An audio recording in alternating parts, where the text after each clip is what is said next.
confusion about identity. That's what identity politics is. It's confusion about the story that orients us in the world.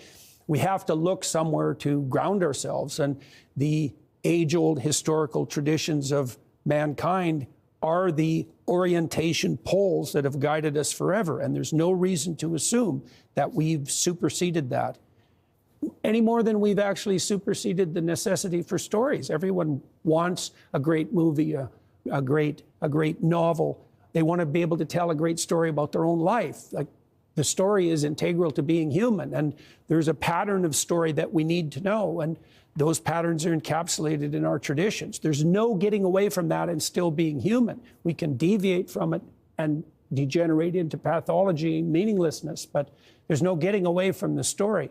The question is, what's the right story? What's the correct story? And you talk about Cain and Abel, you talk about Adam and Eve in here.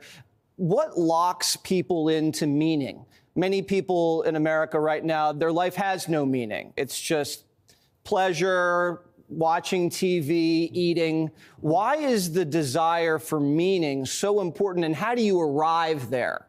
Well, there's two ways of thinking about that. We're arranged biologically and spiritually so that we find the deepest meaning in acting out the patterns that are most productive psychologically, socially, and in the long run. That's different than happiness.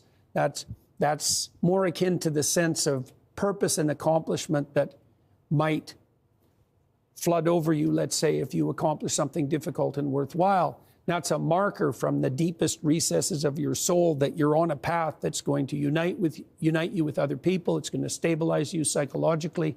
It's going to make you a blessing to yourself. That's the terminology from the story of Abraham. It'll help you establish something of long-term, permanent significance.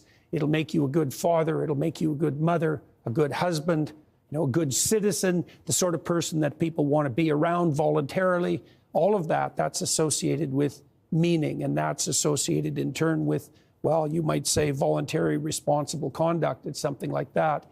And that's the right basis for psychological stability and for community. It's not arbitrary. There's a pattern to it. And you need to have personal responsibility, personal accountability, and a little sacrifice. That's been missing in a lot of places these days. Well, we haven't told a story of responsibility, really, especially to young people, not effectively for about 4 generations.